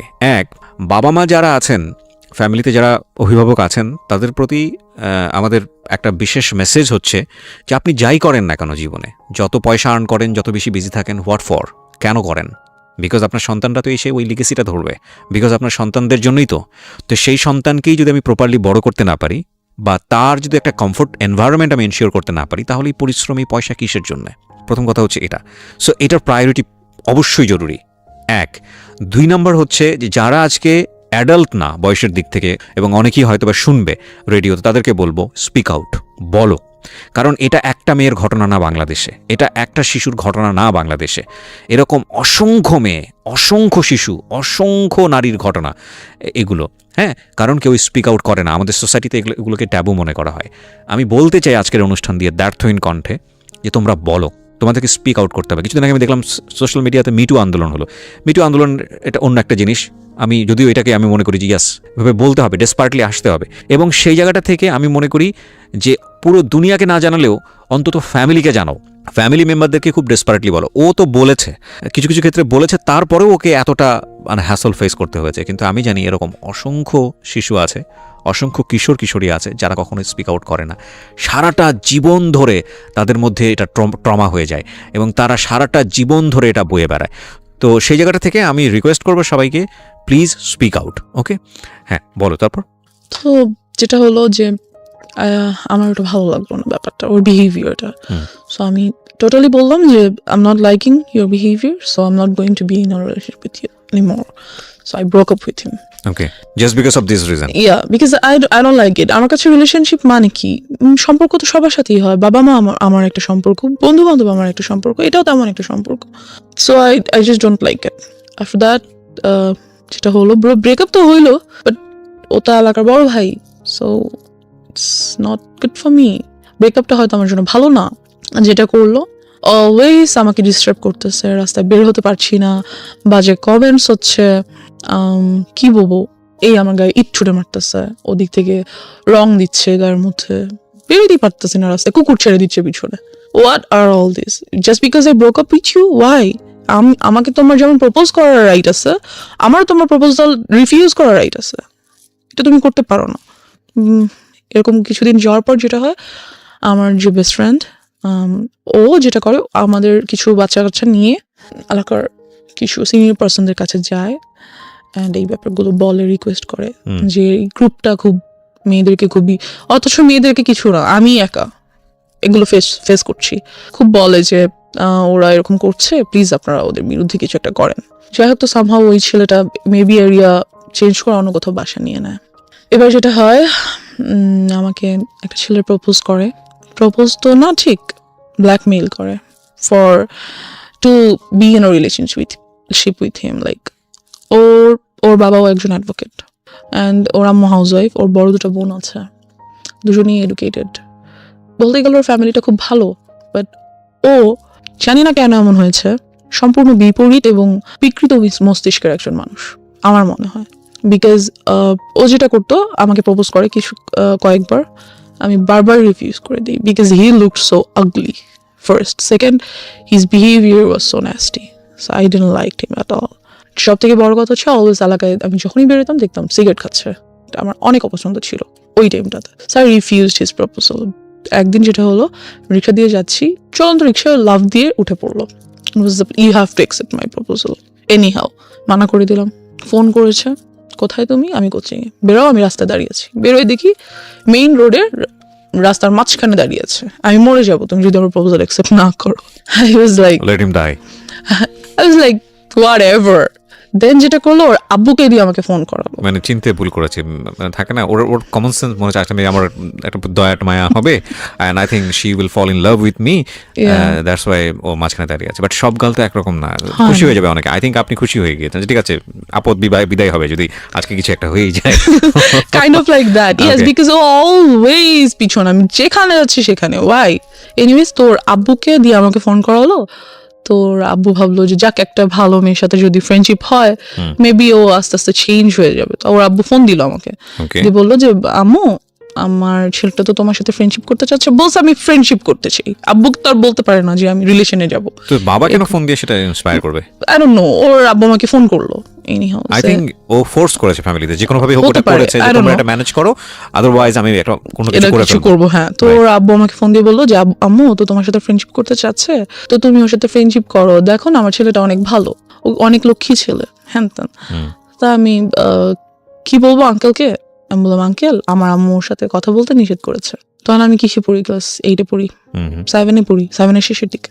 তো সামহাউ আমি ওর সাথে ফ্রেন্ডশিপ করলাম। আমি বললাম, no, I can't go with a relationship, but I can be your friend. সে ওখানে ওর যেটা মেইনিয়া ছিল, যে খুব সুন্দর গিটার বাজাতে পারতো, গান করতে পারতো। তো ছেলেটা বেশ ভালো বন্ধু হয়ে ওঠে আমার। মানে you was serious about him? No, আমার ফ্রেন্ড হিসেবে দেখা করে, Okay. দ্যাটস ইট, যে আমার বন্ধু। কারণ আমি মেইনলি আমার আব্বুকে সবকিছু বলেই করার চেষ্টা করি, ভেরি গুড, যতটুকু সম্ভব, যতটুকু পসিবল। কাজ আমার আব্বু তো অলওয়েজ বিজি থাকে। যাই হোক, তো একদিন অফিস থেকে আসার সময় আমাকে ফোন করে যে তুমি কোথায়? তো আমি তো কোচিংয়ে ছিলাম সন্ধ্যায়, সেখান থেকে গান বাজনা করতে যাবো এমন কিছু, বা আড্ডা দিতে যাবো। তো আমি আম্মুকে বলি, আম্মু আমি অমুক জায়গায় আছি, তুমি আসো। তো আম্মু আসার পর আমি সবার সাথে মিট করাই, নট ওর সাথে দেখা করাতে হবে, সবার সাথে দেখা করাবো, বন্ধু বান্ধব সবার সাথে। তো বাট আমি ওর সাথে পরিচয় করিয়ে দিই আম্মুকে স্পেশাল ভাবে, আম্মু এটা আমার বন্ধু। তো ওর কাছে মনে হয় যে no, she is so serious about me, আম্মুর সাথে আমাকে পরিচয় করাই দিছে, তার মানে তো শেষ আমি। অ্যান্ড ও এমন কোনো ছেলে ছিল না যে খুব কারো ব্যাপারে সিরিয়াস হয়ে যেতে পারে, এমন কেউ ছিল না। সো আমাকে ফোন দেয় সন্ধ্যা, পরের দিন সকালে ফোন দিয়ে বলে দ্যাট আমি তোমার সাথে আর কোনো রিলেশনশিপ রাখবো না। তোমার আমার মধ্যে তো কোনো রিলেশনশিপ নাই, we are just friends, right? যে whatever, I'm ditching you, you are dumped by me, এমন কিছু। লাইক তুমি কি ইনসাল্ট করার জন্য এটা বলছো? যেটাই ভাবো, তুমি আমাকে আর নেক্সট টাইম কল দিবা না, আমার সাথে কোনো কন্ট্যাক্ট করার ট্রাই করবা না, দ্যাটস ইট। আমার এত বিরক্ত লাগে যে why did I do? তুমি আমার জন্য পাগল ছিলা, রাস্তার মাঝখানে যে দাঁড়ায় থাকতাম, আমি যেটা রিলেশন করি, এখন হঠাৎ করে বলতেছে আমি তোমার যেতে কল না দিই। কি করছি আমি? আমার ফল্টটা কোথায় আমি বুঝতেছি না। দেন হোয়াটএভার, আমি ওটা বাদ দিয়ে দিই। একদিন যেটা হয়, খবর আসে যে ওকে অ্যারেস্ট করে ফেলা অফিসে, because he was dealing drugs. তো ওকে পুলিশ অ্যারেস্ট করে, এই অবস্থায় রেড হ্যান্ডেড ওকে অ্যারেস্ট করা হয়। ওকে, সো কোন ক্লাসে ছিলেন আপনি তখন? আমি 8-এ পড়ি। ক্লাস 8-এ পড়েন। ও কোন ক্লাসে পড়ছিল? ও maybe intermediate or something like that. যাই হোক, তো আমি ওর আব্বুকে ফোন করি যে আঙ্কেল এরকম এটা হয়েছে, হ্যান ত্যান। তো আঙ্কেল বলে যে না, আমি যাব না। যাই হোক গিয়ে আঙ্কেল, আপনি আমাকে ফোন করে আপনার ছেলের সাথে ফ্রেন্ডশিপ করতে বলছেন, ও এত ভালো ছিল, তা আজকে ওকে পুলিশ কেন নিচ্ছে? যখন আমি আপনাকে জানাচ্ছি আপনি যেতে চাচ্ছেন না, এখন আমাকে কি করতে বলেন? আমি কি করবো? তোমার কিছু করতে। বাট ওর বন্ধুরা আমাকে বারবার ফোন করছে যাতে আমি 10,000 টাকা নিয়ে যাই হুম। বুঝতে হবে আমি ক্লাস 8-এ পড়ি, আমার কাছে 10,000 টাকা কোত্থেকে আসবে? Right. It's not possible for me. ওই মুহূর্তে আমি যেটা করি, আমার কানে দুটো দুল ছিল গোল্ডের, আমি এগুলো সেল করে দিই। সেল করে 9,000 something. Why you sell? Cause আপনার তো তখন অলরেডি ওর সাথে ব্রেকআপ তো বলে না, হ্যাঁ, মানে একটা আমি দূরত্ব কথা তৈরি বলবো না বা সামথিং ঝগড়া, আই ডোন্ট নো, আমার কাছে কেন যেন মনে হচ্ছিল যে আমার ওকে ওখান থেকে নিয়ে আসা উচিত। ওকে। আমার মনে হচ্ছিল যে মেবি এটা আমার করা উচিত কোনো কারণে, Okay. এটা আমি ফিল করছিলাম। ওকে। যাই হোক, তো আমি সেল করি এটা, বাকি ওই টাকাটাই আমি ওর বন্ধুদেরকে দিয়ে দিই। হুম। তো ওকে নিয়ে আসে, দেন যেটা হয় যে ওর কাছে অনেকগুলো ড্রাগস প্রোডাক্টস ছিল, লাইক কিছু ট্যাবলেটস ছিল, pink, green, yellow, those are kind of ইয়াবা, আর কিছু আর বটল ছিল, ইনজেকশন মেডিসিনের যে বটলগুলো পুলিশ থাকে। পেয়েছে ওর কাছ থেকে হ্যাঁ, নাকি ও আপনি পরবর্তী না না না, ওগুলো ওগুলোর বাসায় ছিল। আচ্ছা, ওকে তো জামিন দিয়ে নিয়ে আসা হয়, হুম। বাসায় নিয়ে এসেছে। আপনি টাকা নিয়ে কোথায় যান? টাকা নিয়ে আমি কোথাও যাই না, ওর বন্ধুরা আমার বাসার সামনে থেকে এসে টাকাগুলো নিয়ে যায় ওকে। আর ওকে নিয়ে আসে। আচ্ছা, এটা পরবর্তী কাহিনী। মানে তার মানে আপনি নিশ্চিত ছিলেন না যে আসলে ওদেরকে পুলিশ ধরেছে কিনা? হ্যাঁ, আমি জানতাম, আমি প্রত্যক্ষ দেখিনি ওকে, যে আসলে C this is another thing, মানে এমনও তো হতে পারে যে ওরা আপনার কাছ থেকে টাকা নেওয়ার জন্য সিস্টেম করেছে। বলেছে। হ্যাঁ, হতে Okay. পারে, জানি না কেন যেন আমার মনে হচ্ছিল যে আমার ওকে হেল্প করা উচিত, দ্যাটস ওয়াই আমি কাজটা সো করেছি। How did you sell your কানের দুল, কিভাবে সেল করলেন? আমার যে বেস্ট ফ্রেন্ডসটা ছিল বললাম, হ্যাঁ, ওর কাছে ওকে বলেছি যে এটা আমাকে সামাও, এটা আমার আজকে রাতের মধ্যে আমাকে সেল করে দিতেই হবে। ও আপনাকে সেল করে দিয়ে দিয়েছে? আমাকে সেল করে দিল। আমি জানি না ও কিভাবে কার কাছে সেল করছে, হতে মানে ও পারে। কখনো জিজ্ঞেস করেনি যে তুমি এটা কিছু জন্য সেল হ্যাঁ, করছো? জিজ্ঞেস করেছে, আমি বলছি যে don't ask anything, just I need to sell it, Okay. দাও। তো যেটা হয়, ওই ড্রাগস প্রোডাক্টস গুলো ওর বাসায় যেগুলো ছিল সেগুলো ওর একটা বন্ধু আমাকে এনে দেয়, হুম। যে ব্যাগ দেয় আর কি। পরে আমি খুলে দেখি এগুলো আছে। হুম। তো আমাকে ব্যাগে কি কিসের জন্য আপনাকে দেয়? আমার কাছে রাখার জন্য দেয় এবং বলে যে প্লিজ এগুলো তোমার কাছে কয়েকদিন রাখো, এই ব্যাগটা আমরা কিছুদিন পরে এসে নিয়ে যাবো। ও তখন কোথায়? ও তখন যেদিন আমি যখন টাকা দিচ্ছি তখন ওটা আমাকে দেয়, আচ্ছা, ব্যাগটা আমাকে দেয় রাখার জন্য। যে যদি পুলিশ ওদের বাসায় সার্চ করে তাহলে এগুলো পাবে, আর যদি ওদের বাসায় পায় তাহলে ওর বাবা মাকেও অ্যারেস্ট করা হবে। ওকে। ওর কাছে অল্প কিছু জিনিস পাওয়া গেছে, জন্য ওকে জামিন করা সম্ভব, হুম। বাট যদি এগুলো পায় তাহলে অনেক প্রবলেম হবে। হুম। সেটা হয় আমাকে দিয়ে যায়। তো ওর রাতে ওখান থেকে আমি কিছু জিনিস আমি রেখে দিই। কি মেন্টালিটিতে এটা করেছি, কেন ভালো লাগলো, আই ডোন্ট নো, কেন আপনি বুঝতেন রাখলাম যেগুলো ড্রাগ? না, আমি জানতাম না ওগুলো কি, বাট আমি রেখেছি। কেন রেখেছি আর নো, আমার কাছে মনে হলো যে আমার রাখা দরকার বা আমি রাখি। ইট ওয়াজ ইন আ ফ্লো, আমি রাখলাম জিনিসগুলো কোনো কারণে। তো রেখে দিলাম, রাখার পর ওরা কিছুদিন পর এসে ব্যাগটা নিয়ে গেল, কথাবার্তা বলি না। যাই হোক, তো এবার ড্রাগস কিভাবে নিলাম সেটা তো চলে আসি। ওগুলো আমার কাছে ছিল বেশ অনেক দিন, আমি ওগুলো রেখে দিয়েছিলাম কিন্তু খুলিনি, ধরিনি, কিছুই না। যেটা হয় যে একদিন রাতে আম্মু আমাকে খুব বকা দিচ্ছিল, তখন আম্মু আমাকে একটা ছোট সেল ফোন কিনে দেয়, ছোট্ট একটা, যাতে কোচিং এ গেলে বা কোথাও গেলে কথা বলা যায়।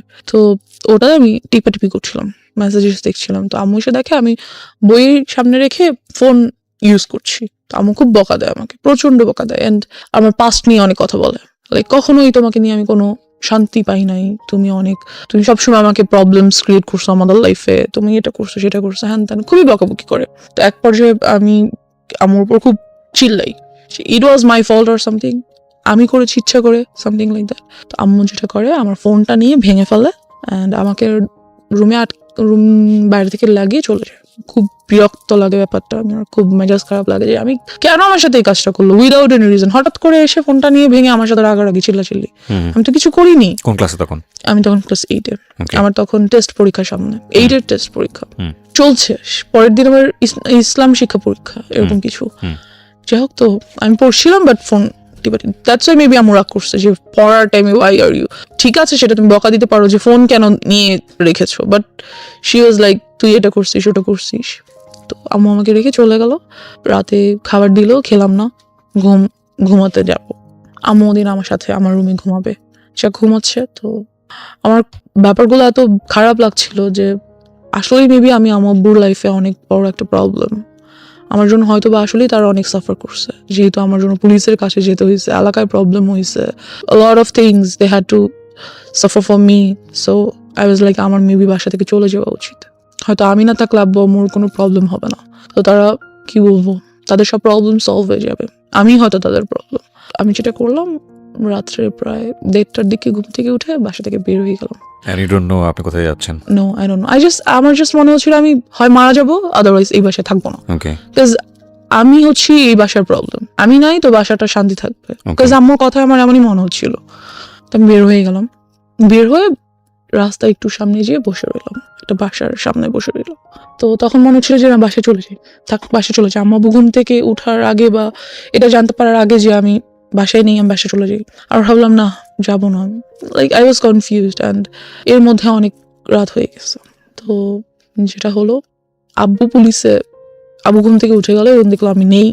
এলাকায় কিছু লোককে ফোন দিল, এক পর্যায়ে অনেক টাইম হয়ে গেল আর কি, প্রায় ভোর হয়ে আসছে। তখন আব্বু পুলিশকে ফোন করলো, আব্বুর পরিচিত ছিল থানার পুলিশদের সাথে। তো ফোন করলো যে দেখেন কোথাও আছে কিনা। তো টহলদার যে পুলিশরা ছিল আমাকে পেলো অ্যান্ড বাসায় নিয়ে আসলো।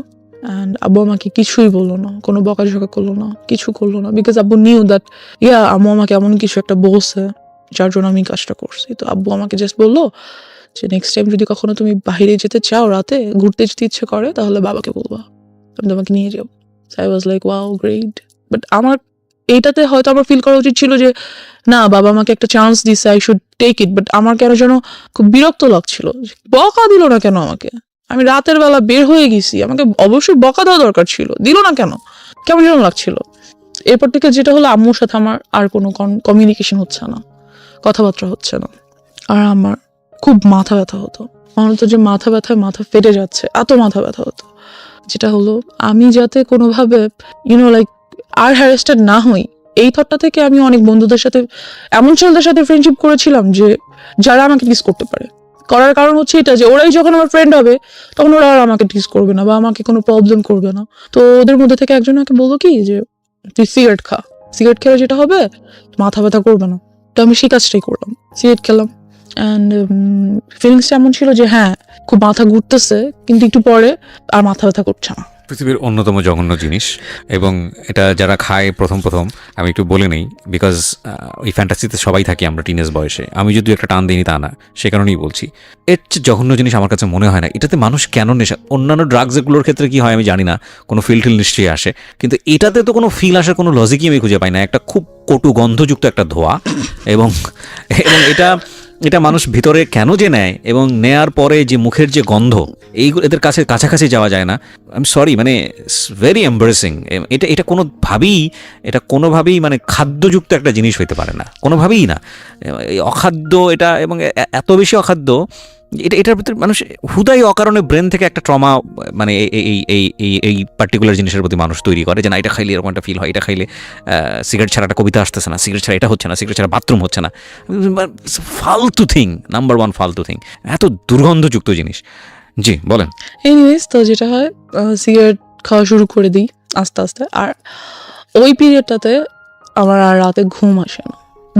So how do you smoke? Because আপনার তো ফ্যামিলিতে এটা জানানোর কোনো সুযোগ আমি নেই। ওই যে বললাম, ক্লাস 8 পড়া অবস্থায় আপনি স্মোক করেন। রাইট, বাসায় যার যার রুম আলাদা, কেউ কারোর রুমে যাচ্ছে না। আর রাতে তো সবাই ঘুমিয়ে যাচ্ছে, আমি আমার রুমে আছি। Like So you locked your room? No, I never locked my room, because আম্মু মাঝে মাঝে আসে। বাট রুম সবাই ঘুমিয়ে গেলে কিন্তু কেউ হাঁটলে সাউন্ড পাওয়া যায়। আপনি বুঝতে পারেন যে কেউ আসলে আমি ফেলে দেই, ফ্যান ছেড়ে একটু স্প্রে করে দিই, দ্যাটস ইট। এটা আমাকে ওরা শিখিয়ে দিয়েছে, এরকম করলে কোনো স্মেল পাবে না, হ্যান ত্যান। চকলেট রাখা যায় সাথে, তা আব্বু বুঝে না। আর আসলে তারা আসেও না, যেহেতু আমার রাতে ঘুম আসে না, কোনোভাবেই আমার ঘুম আসে না। ঘুম আসলেই আমি আজেবাজে স্বপ্ন দেখি, চোখ বন্ধ করলেই আমি দেখি that someone is trying to do something with me, they are like holding me, আমাকে দুই দিক থেকে দুজনে ধরে টেনে ছিঁড়ে ফেলতেছে। ভয়ানক সব স্বপ্ন দেখি, লাইক আমি ঘুমাতে পারি না, ঘুম আসলে ঘুম ভেঙে যায় আজেবাজে স্বপ্ন দেখে। তো আমি এরকম একদিন রাতে ঘুমাচ্ছি, এমন একটা স্বপ্ন দেখলাম। স্বপ্ন দেখে আমার এত ভয় পেলাম, ঘুম থেকে উঠে আমি ওই যে জিনিসগুলো এনে রেখেছিলাম ছেলেটার ব্যাগ থেকে, সেখান থেকে একটা বটল নিয়ে ইয়াটা খোলার চেষ্টা করি, কিন্তু এটা খোলা যাচ্ছিল না, ক্যাপটা। তো বুঝতে পারি যে ওটা সিরিঞ্জের সুইটা ঢুকিয়ে টান দিয়ে খুলতে হবে। So I did this, but আমি ওটা বডিতে পুশ করি না, যেটা করি গ্লাসে, মানে নেই, একটা ছোট গ্লাসের মধ্যে নেই, নিয়ে আমি ওটা খাই ওই দিন রাতে। যেটা হয় যে ওটা এতটা তিতা ছিল, আর খাওয়ার ঠিক 10 থেকে 15 মিনিটের মধ্যে আমি সেন্সলেস হয়ে যাই। সেন্সলেস হয়ে যাওয়ার পর আব্বু আম্মু সামহাও মেবি আমাকে রাতে দেখতে এসেছিল যে ঘুমাচ্ছি কিনা, ঠিক আছে কিনা, একটু বাদে আর কি। আমি সেন্সলেস হয়ে যাওয়ার কিছুক্ষণ পর তো দেখে আমি মাটিতে শুয়ে আছি, ফ্লোরে। তো তারা এসে দেখে, আব্বু আমাকে ধরে ধরে সোজা করে দেখে আমার মুখ থেকে ফেনা বের হচ্ছে। দেখে আমাকে সাথে সাথে হসপিটাল নিয়ে যায়। হসপিটাল নিয়ে যাওয়ার পর হোয়াট ওয়াজ ইট? এটা কি ছিল? I don't know, maybe some drug product যেটা বডিতে নিতে হয় অফকোর্স, যেহেতু ইনজেকশন ইয়াগুলোতে ছিল, বটলগুলোতে ছিল। সেটা আপনি খেয়ে ফেলেছেন? হ্যাঁ, সেটা আমি খেয়ে ফেলেছি। আমি বুঝতে পারিনি যে জিনিসটা আসলে যে কি ধরনের ড্রাগ প্রোডাক্ট, বুঝতে পারছিলাম না। যেটা হয় তো নিয়ে ওয়াশ করে বাসায় নিয়ে আসি, 2 দিন হসপিটাল থেকে বাসায় চলে আসি। এরপর থেকে আমি কেউ যেন আমার ভালো লাগে না, আমি রাতেও ঘুমাতে পারি না, দিনেও আমার কিছুতেই শান্তি লাগছে না, কিছুতেই আমি থাকতে পারছি না। যেটা শুরু করি, সিগারেট তো খাই, সাথে ফ্রেন্ড সার্কেলরা আমাকে বিভিন্ন ধরনের মদ এনে দেয়, ওগুলো খাই, বাট তাহলে আমি ঘুমাতে পারি। যেটা ঘুমাতে পারি বলতে কি, মানে সেন্স থাকে না কোনো, ঘুমিয়ে যাই, সকালে উঠি, এই ঘুম বলা যায় না এটাকে আর কি। তো এভাবে করতে করতে এক পর্যায়ে যেটা হয়, আমার হেলথ খুব খারাপ হয়ে যেতে থাকে। তো আমি বুঝতে পারি that what ever I am doing is not good for me. কি করব, ভাল লাগছিল না, এগুলো ছাড়া কোনোভাবেই থাকতে পারছিলাম না। এর বাহিরে আরো কিছু ড্রাগ প্রোডাক্টস ট্রাই করতে চাই, মেবি ওগুলোর দ্বারা এগুলো ওভারকাম করতে পারবো, এমন একটা থট ছিল যে হয়তো ওগুলো যদি আমি ট্রাই করি তাহলে হয়তো এগুলো ওভারকাম করতে পারবো, এমন একটা ব্যাপার। তো একদিন একটা ফ্রেন্ড বলে যে ঠিক আছে, তোকে আজকে ইয়াবা ট্রাই করাবো, তার জন্য অমুক ফ্রেন্ডের বাসায় যাবো, ওর বাসায় আজকে আব্বু আম্মু থাকবে না। ওকে, দেন ওরা অনেকগুলো ছেলে সবাই, আর আমি আর একটা মেয়ে আমার সাথে, আর একটা ফ্রেন্ডের ওয়াইফ, ওরা বিয়ে করে ফেলেছে এরকম কিছু। তো আসলো, ওরা সবাই ইয়াবা ট্রাই করছে। তো যখন আমার টার্ন আসলো আর কি, আমার কাছে খুব ভয় লাগছিল যে আমি কি আসলে এটা করবো, বিকজ এটা নেওয়ার সাথে সাথে আমি দেখতেছিলাম সবাই শুয়ে পড়তেছে, যে এটা ট্রাই করতেছে শুয়ে পড়তেছে, লাইক সেন্সলেস হয়ে যাচ্ছে আর সামথিং, নেশাগ্রস্ত হয়ে যাচ্ছে। তো আমার খুব ভয় লাগছিল যে আমি কি আসলে এটা করব। তো ভাবলাম যে করব না, খুব ভয় পাচ্ছিলাম। ওখান থেকে চলে আসি সামহাও। তো ওরা আমাকে যেতে খুব মানা করে। তো ওদের মধ্যে থেকে 2জন অপরিচিত ছেলেও ছিল, ওরা নিচ্ছিল না, ওদের আমার আগে নেওয়ার কথা ছিল। 2টা কারণে আমি ভয় পেয়েছিলাম, ওদের আমার আগে নেওয়ার কথা ছিল বাট ওরা নিচ্ছিল না। তো আমি ভাবলাম যে হয়তো হতে পারে যে আমাকে এজন্য এখানে আনা হয়েছে যে আমি ড্রাগসটা নিব, then they are going to do something. আমার ব্রেনে শুধু এটাই কাজ করছিল, দ্যাটস আমি নিলাম না, চলে আসলাম ওখান থেকে। অ্যান্ড ড্রাগ অ্যাডিকশনের মধ্যে তাহলে কিছুই পড়ে না, শুধু পরে আমি খুব সিগারেট খেতাম। অ্যান্ড এলাকায় সবাই এটা জানতো, আব্বুকে খুব বিচার দিত। তো একদিন আব্বু আমাকে সরাসরি এসে ধরার জন্য রাতে ঘুমায় না, বিকজ পাশের বিল্ডিং এর লোকের আব্বুকে এটা বলতো সিগারেট খায় আমরা দেখি, হ্যাঁ ছাদে যেয়ে খায় বা বারান্দায় বসে খায় আমরা দেখি। তো একদিন রাতে আব্বু ঘুমায় না, আমি সিগারেট খাচ্ছি, এরই মধ্যে আব্বু রুমে এন্টার করে। আমি বুঝতে পারি না, বিকজ ফ্যান চলছিল, আমি খেয়াল করি না, শব্দ পাই না। তো আব্বু এসে আমার সামনে এসে দাঁড়িয়ে he says, you have cigarettes? I say yes. কিছু করার নেই, আমাকে তো দেখে ফেলেছে। দেন হি সেইজ, আমাকেও দাও, আমিও একটু খাবো। বাবা কখনো সিগারেট তো দূরের কথা, আব্বু চাও খায় না, কিছুই খায় না, কোনো ধরনের আউট ভাত বা নর্মাল খাবার ছাড়া আউট কোনো কিছু বাবা খায় না। হি সেইড, আমাকে একটু দাও, আমি খাবো। কেন খাও, কি ভালো লাগে, বকা দেয় না আমাকে কোনো। সো আব্বু ওদিন সারা রাত আমার সাথে অনেক গল্প করে, তার লাইফ সম্পর্কে অনেক কিছু বুঝায়। দেন যেটা হয় যে আমি বুঝতে পারি, বাট সিগারেট ছেড়ে দেওয়াটা তো ইজি না, and I couldn't do that. তো আমার যে বেস্ট ফ্রেন্ডের কথা বলছিলাম, সবই জানতো মোটামুটি। এক পর্যায়ে আমাকে প্রপোজ করে that yes, I like you so much and I think you must be my. ও জানতো যে আপনার এই আদ্যপান্ত সব জানতো? হ্যাঁ, ও সব কিছু জানতো, ও ছোট থেকে আমার সাথে ছিল। অ্যান্ড আপনার এই ধরনের অ্যাক্টিভিটিসে আপনার পড়াশোনায় কোনো ক্ষতি হতো না?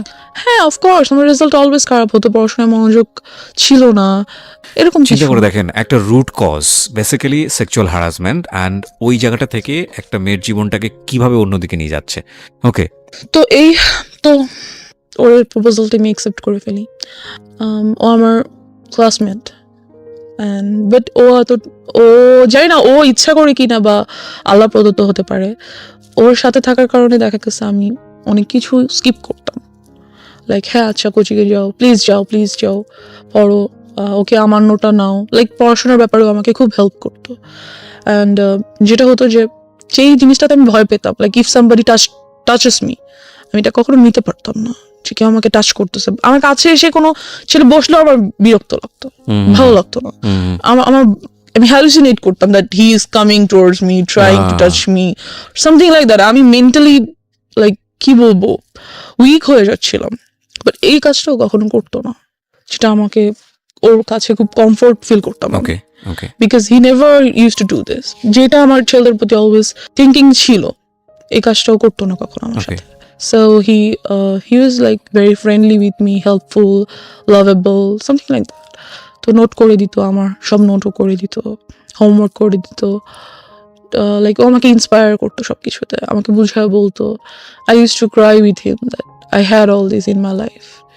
সাধারণত বেসিক্যালি দেখা যায় কি যে কোনো ছেলে যদি রিলেশনশিপে যেতে চায়, তারা কখনোই এমন একটা মেয়ের সাথে রিলেশনশিপ করবে না যার লাইফে এই ধরনের হিস্ট্রি ছিল। I guess no. অ্যান্ড কোর্সে তো গুড, অ্যাটলিস্ট ওরা একবার হলেও বলবে যে তুই এগুলো করে আসছিস। যখন একদম টেম্পার লুজ করে তখন এগুলো হ্যাঁ, আর ওকে অ্যাবিউজ করবে, আর ওকে ইউনো কি বলবো একটু আন্ডার এস্টিমেট করবে। বাট যেটা ওর ক্ষেত্রে হতো, কখনোই এই কাজগুলো আমার সাথে করতো না। আর অলওয়েজ আমাকে খুব ইন্সপায়ার করতো that it's okay, you are going to overcome all this, it's fine. How your family treated you? Because you know বাবা জেনে গেল যে তুমি সিগারেট করছো, আমি তোমাকে তুমি করেই বলি, বিকজ তুমি আমার অনেক ছোট হবা, এতক্ষণ পরে তুমি চলে এসছো। সো তুমি সিগারেট নিচ্ছ এবং তোমার বাবা তোমার সাথে বিষয়গুলো শেয়ার করছে, তারও পার্সোনাল লাইফ শেয়ার করছে, তার মানে খুব ইন্টেলিজেন্টলি সেই জিনিসটাকে ডিল করছিল। এবং সে খুব ভালোভাবে বুঝতে পারছিল যে আমার মেয়েকে যদি আমি এখন খুব অতিরিক্ত শাসনের জায়গায় নিয়ে যাই, সে আরও বেশি খারাপ হয়ে যেতে পারে। সো খুব ইন্টেলিজেন্টলি সে ডিল করছিল। বাট এটা নিয়ে কি তোমার বাবা মার মধ্যে কোনো ধরনের কোনো ঝামেলা দেখতা? তারা কি বলবো, তোমাকে নিয়ে ঝগড়া করা বা না তাহলে? আমার আব্বু আম্মু খুব কাম, আগেই তো বলেছি। তারা ঝগড়া করতো না, বাট টেন্সড থাকতো অফকোর্স। মাঝে মাঝে যদি আমি যেহেতু রাতে ঘুমাতে পারি না, স্টিল পারি না, আমি যদি উঠে তাদের রুমের কাছাকাছি যাই। তুমি রাতে ঘুমানো বলে আমার অনুষ্ঠানগুলো শুনেছো, that's why you are here. এটা আমি একটু জাস্ট খালি বলে দিলাম। ও কোনো অ্যান্ড্রয়েড ইউজ করে না এবং এটার পিছনে একটা রিজন আছে। রিজনটা কি বলো তো? রিজন হচ্ছে যেহেতু লাইফে অলরেডি এত কিছু হয়ে গেছে, অ্যান্ড্রয়েড ইউজ করা মানে বাবা মা চিন্তা করে অ্যান্ড্রয়েড ইউজ করলে অনেক কিছু, আর অ্যান্ড্রয়েড পাওয়া যায় না। হ্যাঁ, পাওয়া যায় না এমন তো কিছু নাই অ্যান্ড্রয়েডে, সবকিছু পাওয়া যায়। আমি আরো ইনফরমেশন জানবো, হয়তো আরো অনেক কিছুর ব্যাপারে জ্ঞান খুলে যাবে, সেগুলো ট্রাই করতে চাই। আরো বেশি ডিরেইলড হয়ে যেতে পারো তুমি, যে তুমি ড্রাগের কাছে চলে গিয়েছো। সো দ্যাটস ওয়াই ওনারা বলেছে যে তুমি এটা থেকে দূরে থাকো, এবং আলটিমেটলি তুমি এটা এগ্রিও করেছো। অফকোর্স। সো তুমি তো আসলে অবাধ্য না, যেটা মনে হয়েছে।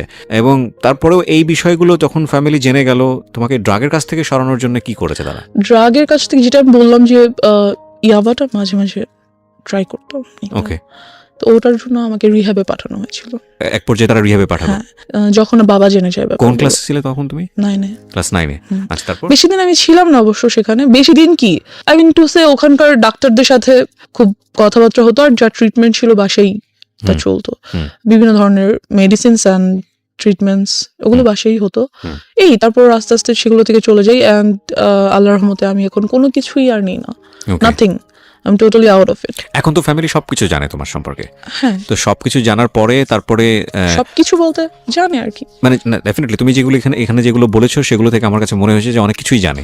তো এরপরে তোমার প্রতি তাদের যে আচরণটা, সে আচরণটা কি তোমাকে কমফোর্ট দেয় ফ্যামিলি এনভায়রনমেন্টে? হ্যাঁ, of course comfort. they are a comfort zone for me, of course they are, because আমার আব্বু খুব ইন্টেলিজেন্টলি সবকিছু হ্যান্ডেল করে। দে ফিলস যে হ্যাঁ আমার ওকে কন্ট্রোল করা দরকার, আর আমার ওকে ম্যানেজ করা দরকার, মেনটেন করা দরকার, বাট ওকে টর্চার করে না, মেন্টালিও না, ফিজিক্যালিও না, because they knows about it. আসলে ওনারা ওনাদের জায়গা থেকে বেস্ট ট্রাই করেছে আমার মনে হয়। এর থেকে বেশি কি করবে? আর একটা বাবা মা, যখন বাবা মাদের বয়স যদি বলি, আমার আব্বু আম্মুর বয়স, সেই সময়টাতে তো বাচ্চারা ফ্রি ভাবে ঘোরাফেরা করতো, কেউ কিছু বলতো না, সবার মেন্টালিটি অনেক ভালো ছিল, সাফ ছিল। Definitely we are not accusing anybody, but সিচুয়েশনে যখন একটা শিশু বড় হচ্ছে কোন একটা পার্টিকুলার সিচুয়েশনে, ওই সিচুয়েশনে চারপাশে যা থাকবে সেটাকেই সে অ্যাবজর্ব করবে। রাইট। ওই সিচুয়েশনটা যদি তার জন্য প্রতিকূল হয়, সেটাকে সেভ করার দায়িত্ব প্রথমত বাবা মার। সমাজ তো অবশ্যই, পরিবার তো অবশ্যই, তাদের একটা ভূমিকা আছে, এবং সে জায়গায় অনেক বড় বড় ল্যাক আছে আমাদের, বিশেষ করে নারী শিশুদের ক্ষেত্রে, নারীদের ক্ষেত্রে, এবং অফকোর্স শিশুদের ক্ষেত্রেই আমি বলবো। এবং এই যে ধরনের যৌন নির্যাতন, এই নির্যাতন এটা কিন্তু শুধু বাংলাদেশের সিনারি না, এটা কিন্তু সারা ওয়ার্ল্ডেরই সিনারিও। এবং সেখানে আমরা দেখি যে স্পোক পার্সন, মানে যারা এই বিষয়গুলো নিয়ে কথা বলেন, তারা ইন ডিটেইলি জান না কি হয়। এবং খুব ভালো, আমি তোমাকে মানে স্যালুট করি যে সামহাও কাউকে না কাউকে তো এগিয়ে আসতে হবে, কাউকে না কাউকে তো বলতে হবে। তুমি কি মনে করো যে এগুলো নিয়ে স্পিক আউট করলে বললে এটা কিছুটা হলে কমবে বা এখানে একটা ইফেক্ট পড়বে, বা যারা এই কাজটা করে তারা সতর্ক হবে? অফকোর্স হবে ইনশাল্লাহ, আর হওয়া উচিত। বিকজ আমরা মেয়েরা আজকাল অনেক কিছু করতে চাই, মেয়েরা পাইলট হয়, ডক্টর হয়, ইঞ্জিনিয়ার হয়, অনেক কিছু হয়। হতে হলে কিন্তু অনেক কিছু ফেস করতে হয়। যে যত বড় হবে, যত উপরে উঠবে, তার ততগুলো ধাপ পেরিয়ে যেতে হবে। আর সে প্রত্যেকটা ধাপে ধাপেই কোনো একটা বিপদ হয়তো ওয়েট করছে। সে যদি নাই জানে যে কোনো একটা বিপদ আমার জন্য ওয়েট করছে আমার মতো, তাহলে সেটা সে ওভারকাম করবে কিভাবে, তাকে জানতে হবে। কিন্তু আমার জায়গাটা হচ্ছে ওইটাই, যে যারা সুযোগটা নিল, লাইক তোমার স্কুল টিচার, ইভেন গাড়ির ড্রাইভার, ইভেন তোমার বাসার কাজের লোক, ইভেন কাজের মিস্ত্রি, কেউই তো বাদ যায়নি, রাইট? তো তুমি কি মনে করো যে তোমাদের মতো যারা ভিকটিম আছে, যারা এইভাবে বিভিন্নভাবে হচ্ছে ফ্যামিলিতে টর্চার, এখানে একটা ছেলেও হতে পারে, হ্যাঁ, যে হতে পারে, তো তাদের আসলে বলা উচিত, অন্তত ফ্যামিলিতে বলা উচিত, বেশি বেশি করে এই বিষয়গুলো অবশ্যই বলা উচিত, তাদের জানানো উচিত, তাদের প্রবলেমস গুলো শেয়ার করা উচিত। এতে করে যারাই কাজটা করছে তারা ভয় পাবে, রাইট? তাদের মনে হবে যে এই কাজটা যেহেতু এগিয়ে আসছে মানুষ সামনে, আমি নেক্সট টাইম করলে আমার শাস্তি হবে, রাইট? তাদের ভয় পাওয়া উচিত, এবং ভয় পাবে তারা বলবে। এবং আমিও বলতে চাই যে এই যে অন্ধ কুসংস্কার একটা সামাজিক মানসিকতা, যে ওনার মেয়ে এটা হয়েছে না জানি ওনার মেয়ে কত খারাপ, বা ওনার ছেলে এটা হয়েছে না জানি ওনার ছেলে কতটা খারাপ, এই না জানি থেকে আমাদেরকে বের হতে হবে। কে কি মনে করলো না করলো, সেই জায়গাটায় যদি কোনো ইনজাস্টিস থাকে, এবং সেই ইনজাস্টিসটাকে আপনি নিজের সম্মানের জায়গাটা থেকে যদি মনে করেন যে ওকে আমি এই ইনজাস্টিসটাকে মেনে নিচ্ছি নিজের সম্মানের জায়গা থেকে, ফাইনালি আপনার সম্মান থাকে না আসলে, এটা কোনো না কোনোভাবে এটা কিন্তু আপনি হ্যারাসমেন্টের শিকার হচ্ছেনই। So you are right now 19, এবং আমি মনে করি যে জীবনে আরো অনেক অনেক অভিজ্ঞতা সামনে আছে, অ্যান্ড ইনশাল্লাহ it will be positive for you. আমি ডেফিনেটলি থ্যাঙ্কস জানাই তোমার বাবা মাকে, তারা তোমাকে অনেক লিবার্টি দিয়ে বড় করছেন, বাট এই জায়গাগুলো আমার মনে হয় না তোমার ক্ষেত্রে তুমি যে পরিমাণ সাফার হয়েছে, তোমার ইয়াঙ্গারের ক্ষেত্রে অতটা সাফার হওনি, কারণ তোমার একটা অভিজ্ঞতা ছিল, সো তোমার জায়গা থেকে তুমি ওকে শেল্টার দিতে পেরেছো। সো সেই জায়গাটা থেকে আমি মনে করি যে ডেফিনেটলি আজকের এই এপিসোডটা অনেকের জন্যই লার্নিং হবে, এবং আমি তোমার জন্য উইশ করি যে তোমার একটা বেটার ফিউচার হোক, এবং তুমি রাইট নাও 19, এবং তুমি অনেক ভালো পড়াশোনা করো, তোমার লাইফের যে এম আছে সেই জায়গাগুলোতে তুমি খুব ভালো করো। আর দিন শেষে যাই কিছু করি না কেন, আমাদের একটা জিনিস মাথায় রাখতে হবে, we live in the society, we live in the family, এবং আমাদের যে প্রবলেমগুলো আছে সেগুলো হয়তো আমাদের কিওর করতে হবে, but we can deny our society, we can deny our family. So বাবা মা যাই কিছু করুক না কেন, যেটাই কিছু করুক না কেন, তারা আমাদের বেস্ট গিফট আমাদের দুনিয়াতে, এবং we have to respect them, এটা হচ্ছে শেষ কথা। So thank you so much আমার এখানে আসার জন্য, wish you best of luck. Thank you so much.